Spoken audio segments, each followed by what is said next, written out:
السلام عليكم. يعتبر أحمد عبد الرحيم فخوري من أكثر الإعلاميين تألقا على المستوى العربي. ولد هذا الرجل سنة 1977 بحماة السورية، وديانته هي الإسلام. وبخصوص مساره الدراسي، فلقد حصل هذا الإعلامي المتألق على الإجازة في الحقوق من جامعة حلب السورية.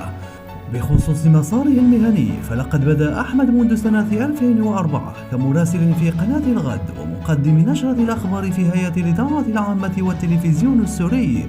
بعد اختفائه لمدة 8 أشهر، غادر الإعلامي المتألق سوريا بمساعدة الثوار، متبنيا موقفا رافضا لسياسة النظام والمؤسسة الإعلامية التي بدأ العمل فيها. اعتقل أحمد من طرف الأمن، واتهمه النظام السوري بالطائفية والعمالة للخارج، وبأنه كان يخطط للانشقاق والتحريض على الفتنة المذهبية بسبب مواقفه واصطفافه إلى جانب الشعب.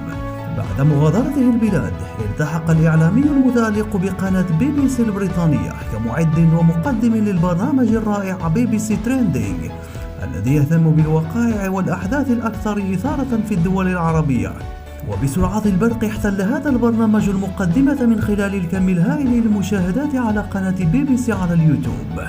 إذا أعجبك الفيديو فلا تبخل علينا بالضغط على زر الإعجاب والاشتراك في القناة.